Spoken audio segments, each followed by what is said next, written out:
Welcome to another episode of the Dentology Podcast, where we discuss the business of dentistry.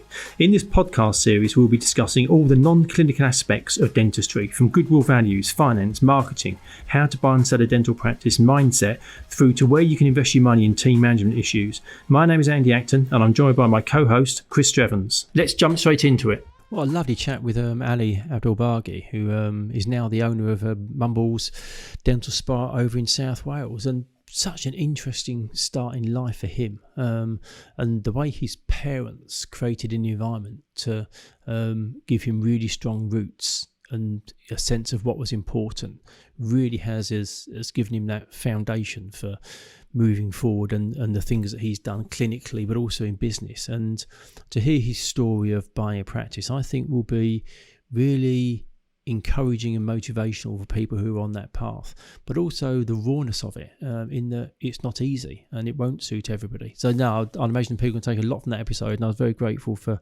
Addy's time today. It was great. So welcome to another episode of Dentology, the Business of Dentistry podcast, and I'm flying solo today.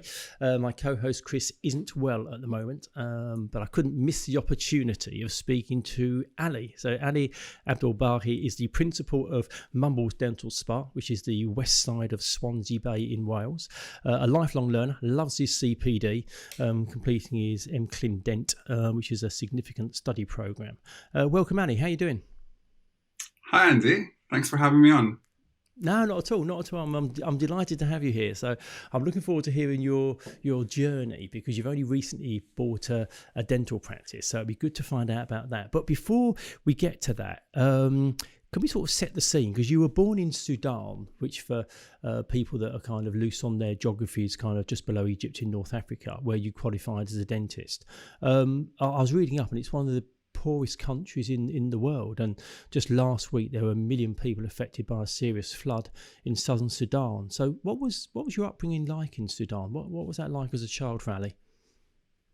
Well, technically, I was born in Saudi Arabia, right across the sea from Sudan. But we spent a lot of time jumping over and crossing borders back to Sudan. My parents both had a very poor upbringing. They've worked really hard throughout their lives to become who they are. They're both doctors at the moment, both consultants. And I think one thing they wanted to ingrain in us is to remind us of where we came from. I consider myself quite privileged in the upbringing that we had, but there was constant reminders. We were sent back to the villages in our summer holidays. So it was quite humbling having that experience. So although we did go to international schools in Saudi Arabia, when it came to my university, we did go back to Sudan, and I finished my university there. And I say to people, I've got a couple of minds in my head. I've got the Welsh head, I've got the Saudi head, I've got the Sudanese head, and each one of those has their own experiences, basically. Yeah, it's interesting. A guy called Jake Humphrey, who has his own podcast, High Performance Podcast. He talks about roots and wings. And he says that as a parent, you need to give your kids strong roots so they know where they come from, good principles, they know what's important, but also give them the confidence and the wings to go and fly and have a future and succeed. And it sounds to me like perhaps that might have been in your parents' thinking, with not necessarily just giving you a life of privilege which might have been available to you, to make sure that you understood those roots from Sudan. Mm-hmm. Yeah, they always came hand in hand. Whenever we did have a helping hand from my parents, it was always a harsh reminder of we never had this. So, but it teaches you value, I think. Yeah. And, yeah. Yeah. So do you still have family in Sudan? Do you go back to Sudan at all, or is that part of your past? I haven't gone over the last couple of years. Things have been disturbed quite a bit in Sudan. Politics, change of government, all that. So I've been quite busy with all of this and work and all that. But before that, I'd go back at least once a year. It hasn't happened for the last 4 years. But before that, I was going every single December. Right, yeah. And what, I must admit, I don't know a huge amount about Sudan, but describe what's Sudan like? What are the people like in Sudan? Sudan is a fusion of cultures. You've got I mean, it's a very rich country in its culture. The people are extremely diverse. We're a nice mix of everything. You've got we blend with the Arabs on the east side. We blend with rest of Africa on the south. We blend with the Moroccans and the Libyans and the Egyptians on the north side. And it's just a nice blend of people. The only way you can describe us is Sudanese people. If you try and make them marginalize them one way or the other, it just won't work. Right. But what unifies is that we're Sudanese people. Life in Khartoum was quite modern in Khartoum. You can't spend a day in Sudan without being surrounded by people. You can't have a quiet day to yourself, and that's one thing that was quite difficult to get used to moving to the UK. You go to the corner shop and you buy some bread, and the guy there will ask you about your aunt or your uncle or this. They'll know who you are. They'll have a full-on conversation with you. You can't sort of seclude yourself and say, right, I'm going to have a quiet moment to myself. And then you go from there to moving somewhere where you don't know anyone. Even when you do go out, everyone does say hello and says goodbye, but no one has a personal conversation with you. So that was the British are quite reserved. I think if you get a hello from somebody, you've done quite well. I think we tend to walk along looking at the pavement in our shoes as opposed to smiling at people as we walk along. I think COVID changed that a bit. I think people got a little bit more social.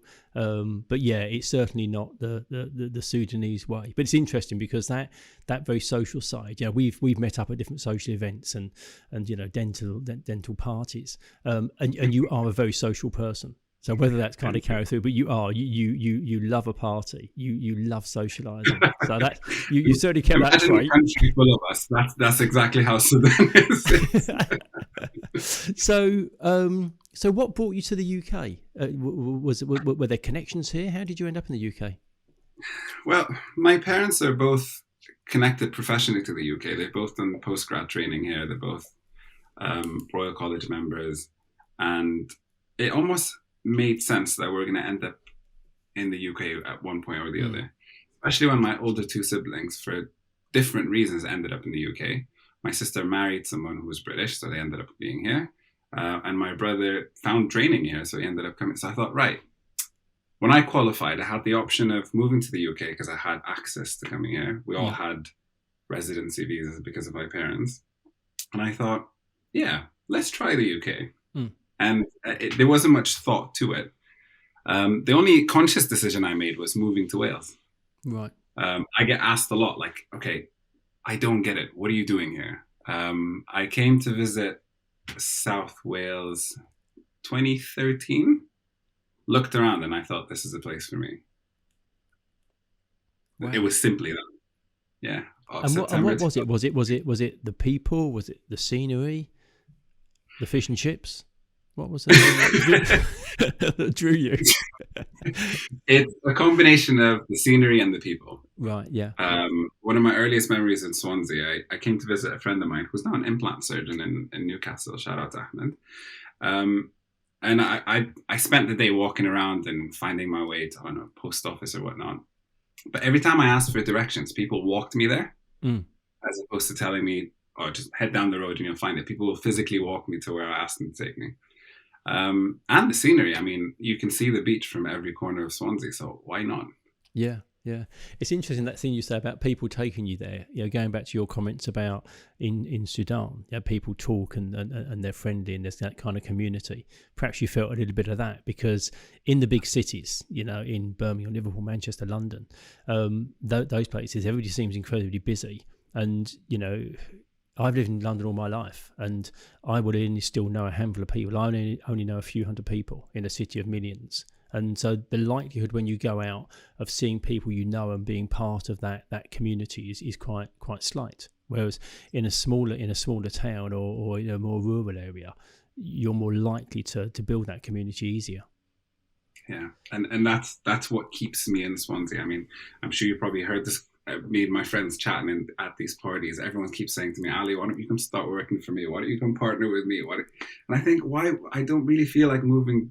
The big city life is flashy. It's attractive, but it doesn't do it for me on a day-to-day basis. I mean, like, there's been I'm trying to think how many times it happened, but a few times where I would be out on a night out and I'd be stood in between two of my patients, and we'd call it like I'd be sandwiched between smiles I've made.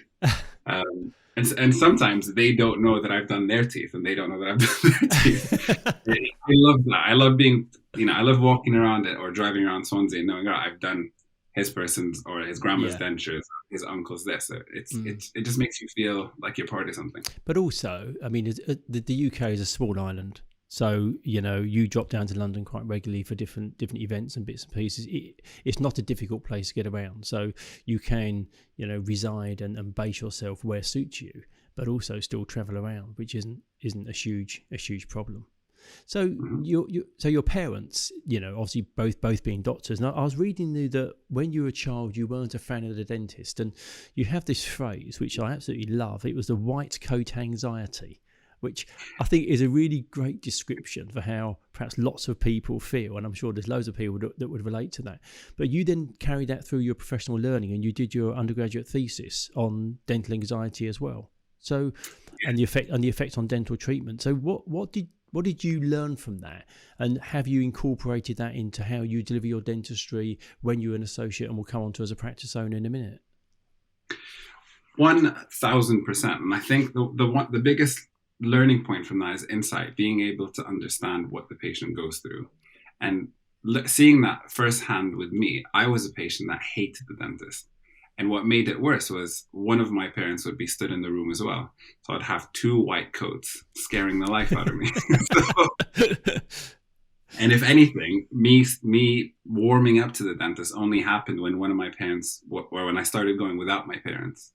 And I thought, I warmed up to them, and eventually she became very informal with me, right? Mum's not here. Tell me what you've had. How was school today? And I thought, if maybe that's the trick. When I did my thesis, my qualification thesis, it was we looked at the reasons why anxiety affects regular attendance. What makes people anxious? And most of the time, it wasn't the needles, it wasn't the sharp objects, it was the lack of communication, the lack of rapport with this person who's going to be looking into your mouth. And if you think of how dentistry is done around the world, you get 2 minutes to fill out your forms and then jump in the chair, open your mouth, and a stranger's poking in it. And I found, I've gone to every course that is how to sell this, how to encourage patients to take up whitening. I found the number one thing, and I now teach this in the courses that I teach, is take your gloves off and do non-gloved dentistry. Yeah. And try and be as human as you can, because people won't buy, if you become a white coat dentist, like, my parents, then people will be afraid of you. And no one wants to pay money to something that's painful. Yeah. But if you become a human, take your gloves off, sit down, look at them face to face, and there's a lovely phrase which is, people don't care how much you know until they know how much you care, and that kind of captures what you're saying. Get to know the patient, put them at ease, and I guess the technical aspect is almost a given. And you spend a minimum 5 years at dental school, you do your postgraduate work. From a patient's point of view, they want to feel comfortable, they want to feel they're in the right place, and then from that flows the trust and everything else. I'm pretty sure most of my patients have no idea how much training I've done. I have to constantly tell them.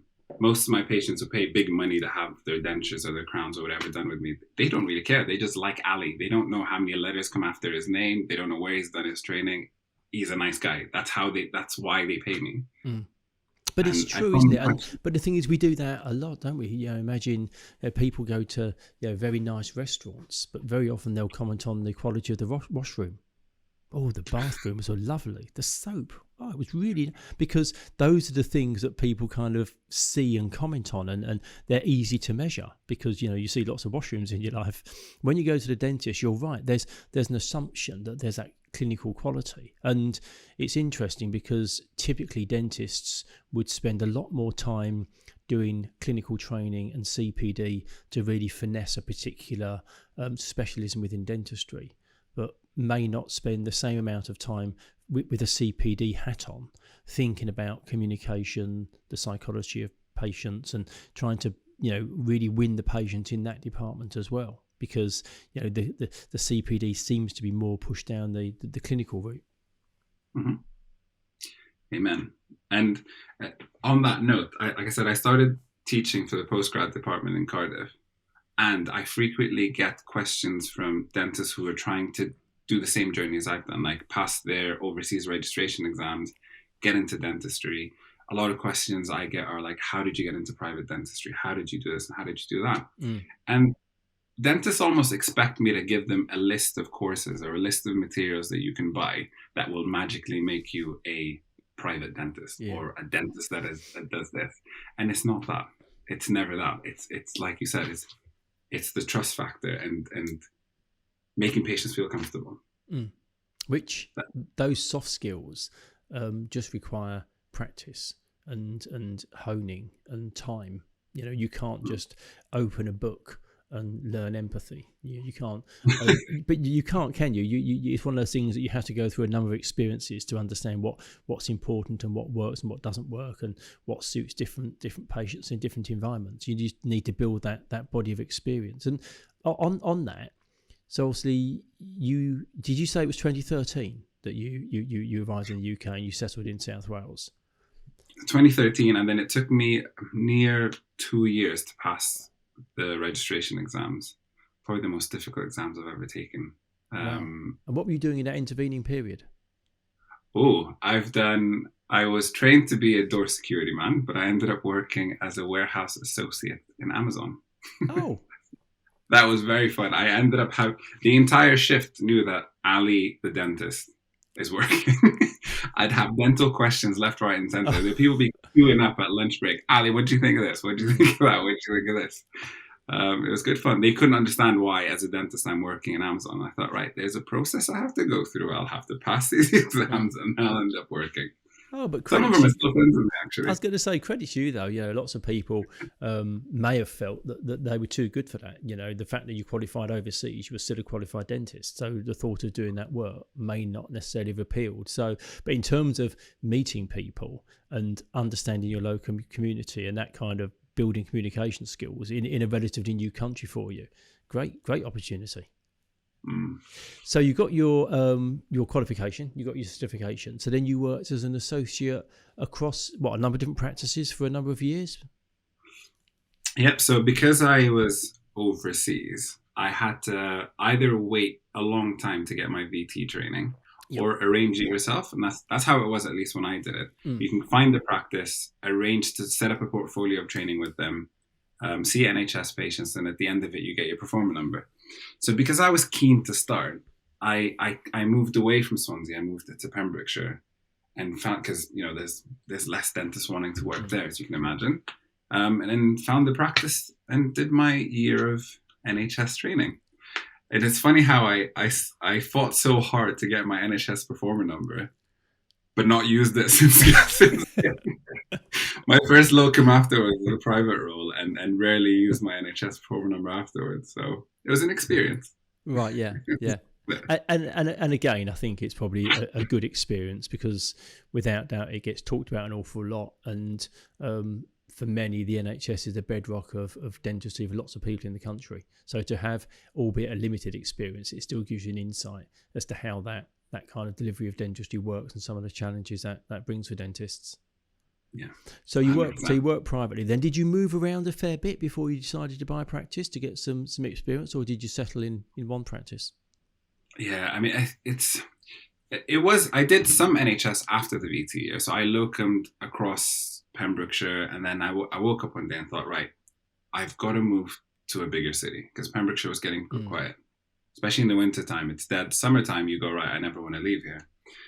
So I decided to move to Cardiff. I thought, I've done Swansea, I've seen it, I'm going to move to the city. Moved to Cardiff, only to get nice job offers from Swansea. So I was commuting for a while, and in the end I gave up. I just decided to move back to Swansea. I worked in busy private practices, referral practices, and I've worked in the other kind of busy, where it's like a huge plan-based practice, and they've got thousands of patients registered. So I got a taste of everything almost. And then the idea of owning a practice didn't come to me. It wasn't the first thing in my mind. I always thought, I want to work somewhere nice, and I want it to work this particular way, Mm-hmm. and I'll be happy, and I'll do a 9 to 5 and I'll go home. But then moving around, I always used to blame the practices. I used to think, right, this is not the ideal practice for me because they don't do it my way. Now, when you repeat that process a few times, you realize there's nothing wrong with those practices. It works for them. But for you to find the practice that works for you, you're just going to have to make it. Yeah. There's no other way around it. So it grew in me very slowly until eventually. And lots of people, I think, just feel comfortable observing the elements of a practice that don't work for them, and then moving on and perhaps getting into another environment which may be less than perfect, but they can still cope with and work. I think there's a different group of people, and you fall into this category where you start to pick out the things that you like and the things you don't like, and you end up with a carrier bag of the things you like and the things you don't like. And at some point you look in the carrier bag of things you like and say, wouldn't it be amazing if I could have my own practice and I could use those things, but also not have a carrier bag of things that I don't like? I could create my own vision. I could create my own culture. And was that kind of the driver as to why you wanted to explore buying a practice? 100%. At least it's mine. That's what I would say. If it's mine, I'd be happy. Yep. And one thing that's important to highlight is, by implying that I want to have it my way, it doesn't necessarily mean it's going to be better than all the practices that I worked in. If anything, a lot of the practices I worked in are a lot much better equipped. Call it whatever, but it's just not my practice. And it's important to understand, like, are you the kind of person that just needs to have something that's yours?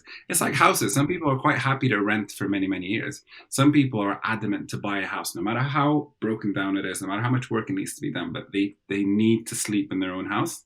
And some people go, no, why should I spend this much money if I can invest it elsewhere and live in a flat? It goes down to the person. Yeah. And I think you're right. There's no perfect practice, because that would always be determined by what you want to achieve.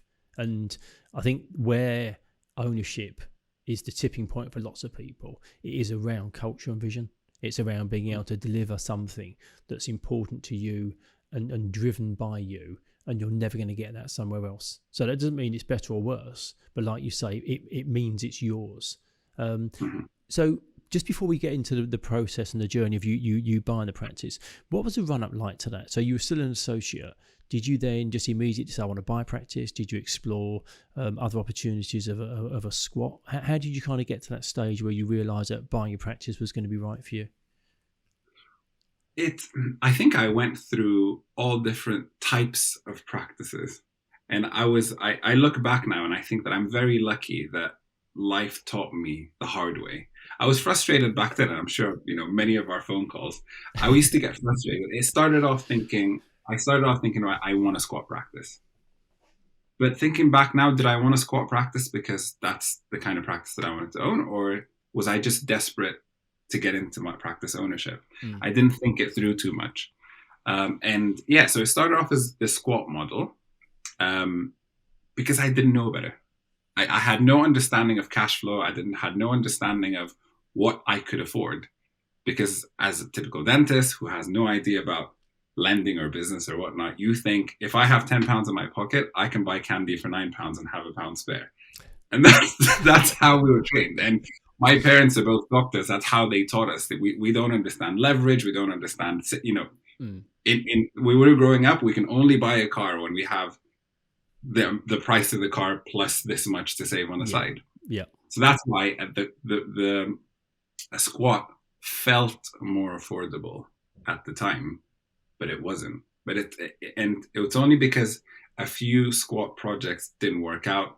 I lost a bid to buy an old building. I couldn't agree a lease on a leasehold shop front. I ended up at this dream practice that I'm in now. And I thought, right, what have you got to lose, Ali? And I learned that in the process. If you don't know, just try anyway. It'll be a learning experience. Yeah. Then I realized, actually, I can afford this. Forget the numbers. Yeah. Ask a specialist, can you afford this? And they'll give you an answer.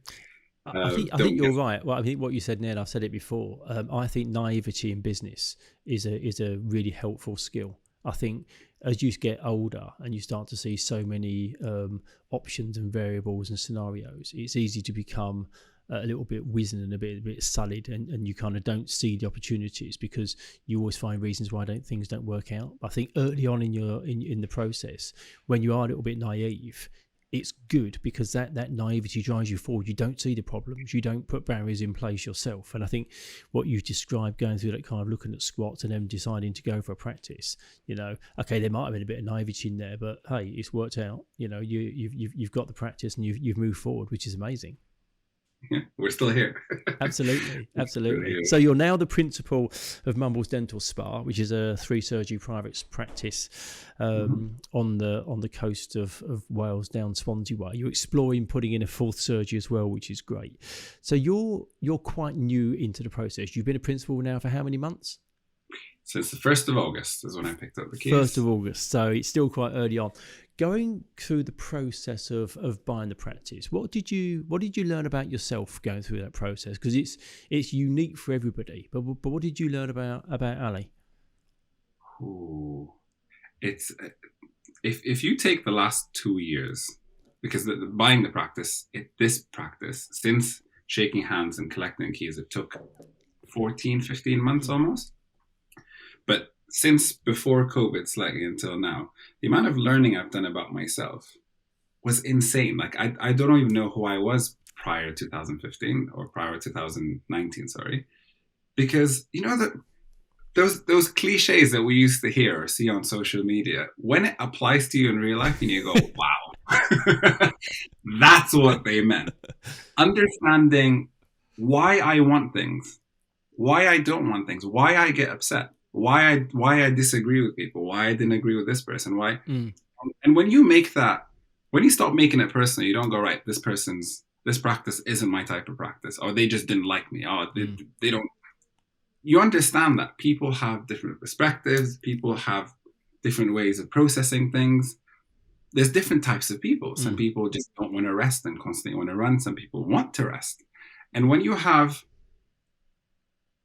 your culture doesn't fit in with a group of other people's culture, I'm not talking about where you're from, but the culture of who you are, then it will never work. Yeah. And once you understand that, it gives you a bit of peace. You can't put, you can't put a vegan in the middle of the steakhouse and expect them to be comfortable. Yeah.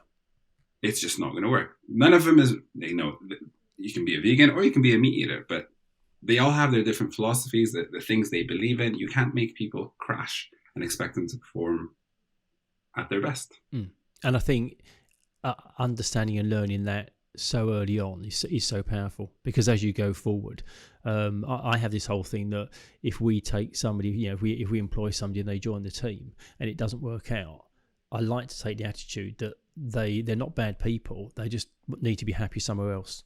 They just didn't fit in. They just didn't fit in with our style of working. And that doesn't make us better than them.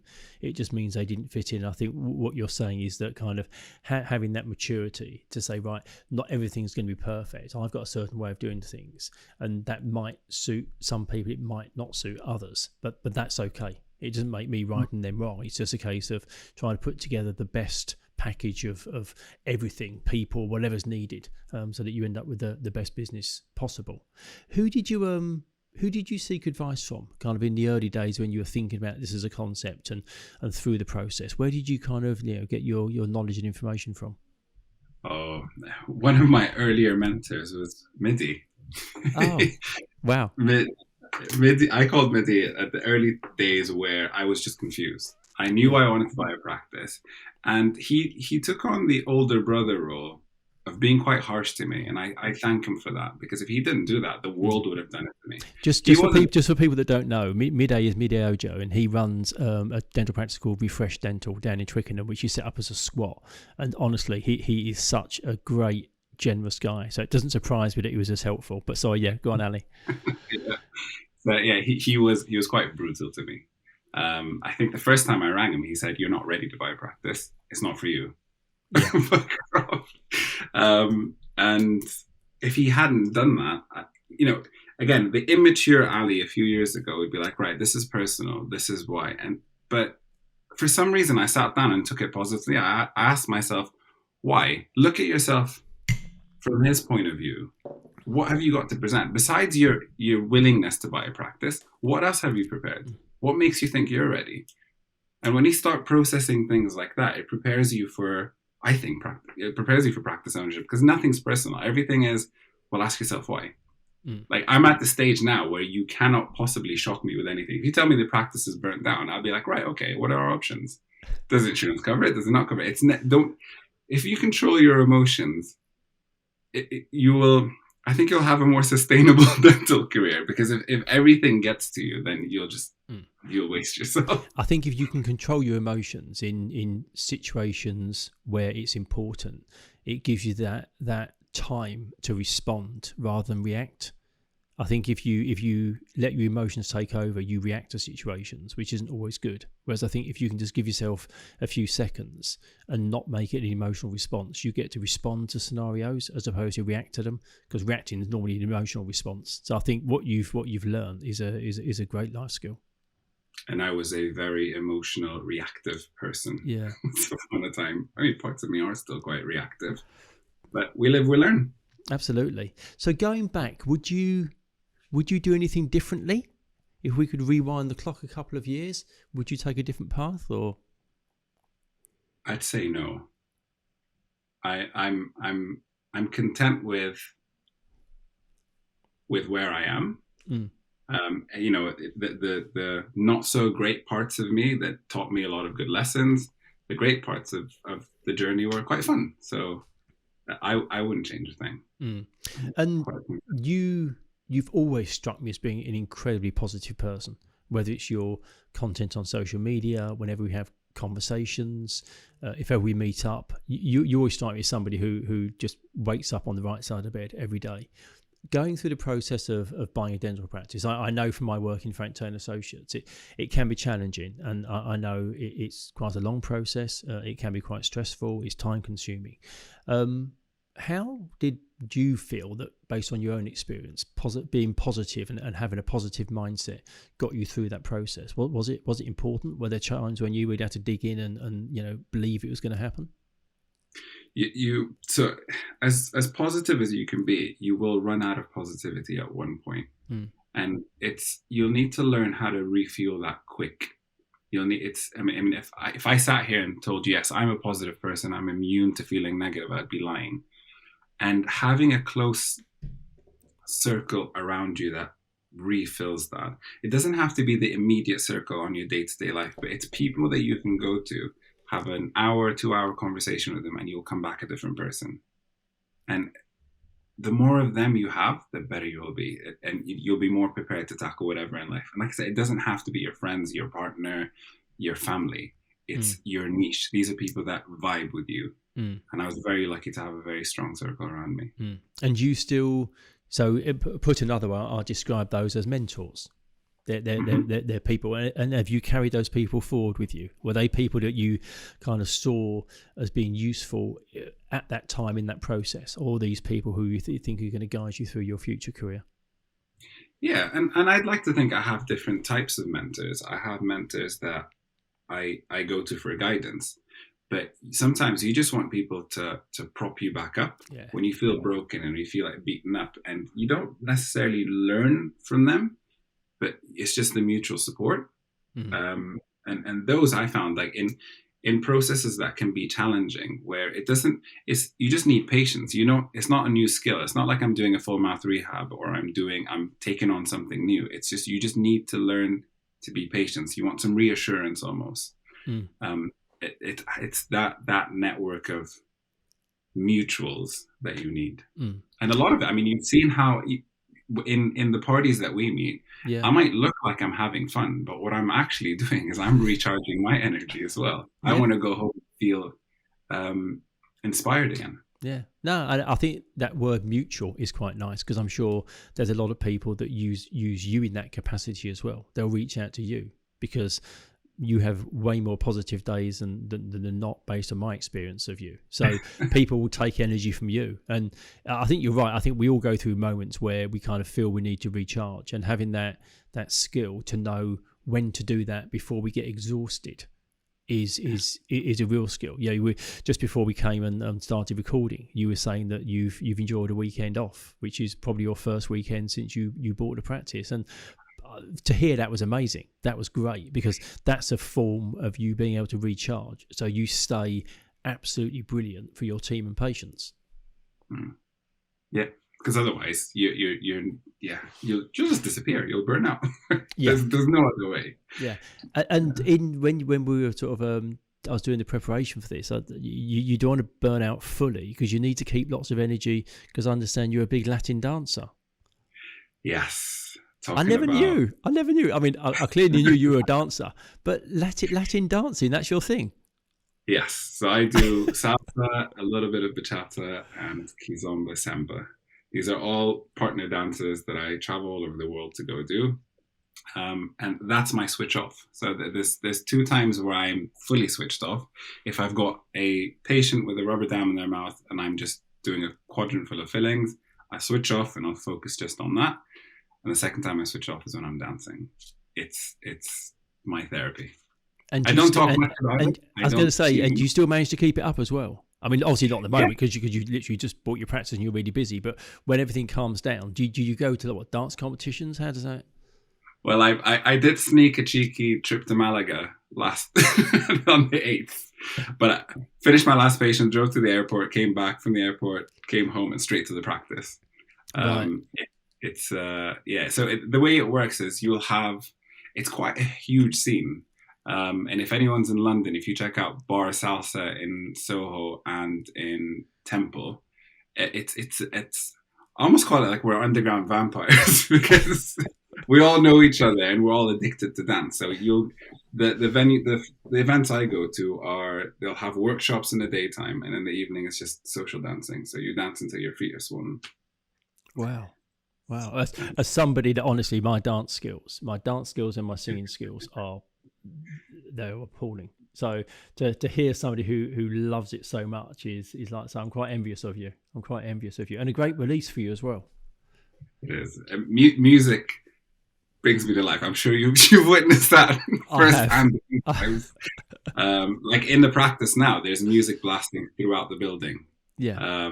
Well, not blasting so much when patients are in, but at the start of the day, we start off with music playing out loud, and at the end of the day, playing out loud. I think for energy, it's good. Do you know Angela Orlock and Dev, Wimbledon Dental Rooms? So they quite often post online in the morning. They have people dancing around the practice in the morning and loud music. And I think from an energy point of view, it's brilliant. But also, going back to that thing about tribes, I think if people kind of buy into that, it pulls people together. It's a bit of fun, and it gets people moving around. It's nice. It is. It does. And people will miss it when you don't do it. If I come in on a less positive day and I'm exhausted and I just had a phone call with the bank manager or whatnot, and I just come in and do the dentistry, you get a tap on your shoulder from the nurse or reception saying, excuse me, can you bring the energy back up again? Because I'm expecting this. Yeah. And the thing is, as a leader in your business, it's great to have other leaders, but you're the ultimate leader. So you will set the tone. So if you come in with your head down, going, shut the door to your surgery, the mood in your practice will be affected by how you behave. So if you come in, even if it's not a great day for you, you need to pull your shoulders back and put the music on, isn't it? Because that sets the tone. You have no choice, because you've told them this is how we operate. So if you don't, you're letting them down. Yeah. Good. It looks to me, and it sounds like you're enjoying practice ownership. It's early days, but I get the sense, and we've talked a lot about it over time, but I get the sense that it's something that's really rewarding. It's been the best thing I've ever done. I miss it already. I drove out to come have this chat with you, and I can't wait to get back in, because it's even on the days where I'm not working, or the sessions where I'm just doing admin. I just love being there. I love walking around. I feel more homey there than I do in my own home. That's good. That's good. It's working out, because you never know. Like, I have had people who've bought or set up practices, and for whatever reason it's not worked for them, and they want to go back and work as an associate. And other people, it takes quite a while for them to really bed in and understand what it's about and feel comfortable. And then there's a guy like you who was just ready for it, and you've just gone in, you got the keys to the door, you've opened it, and it feels like home. That's lovely to hear. It does feel like home. Good.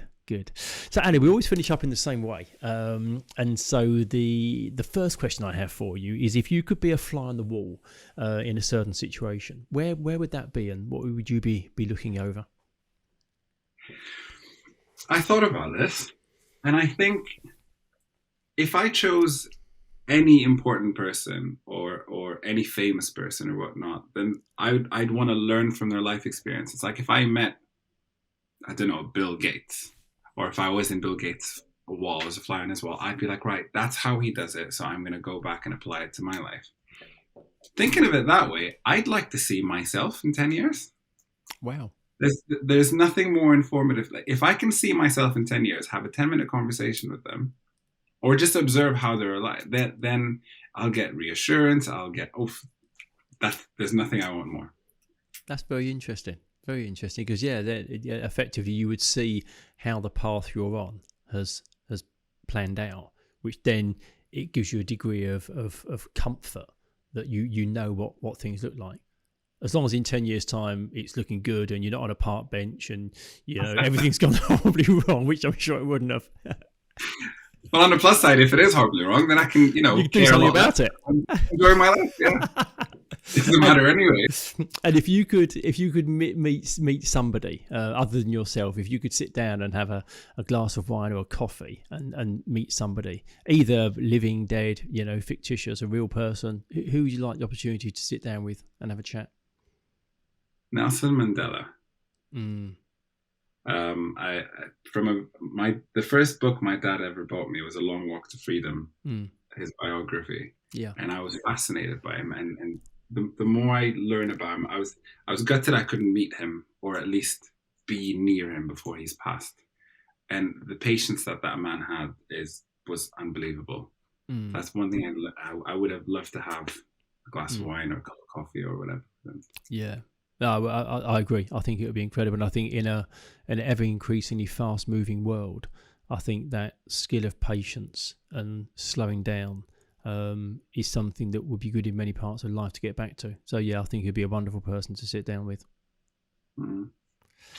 Ali, I appreciate your time. You're a new practice owner. It's not easy. You've got many pressures and many things pulling you in different directions. So to find time to sit down and share with us your journey has been absolutely wonderful. I know you've got a patient coming in 15 minutes, which is the life of a busy dentist. So I really appreciate your time this morning, and hopefully we'll be catching up again soon at an event somewhere.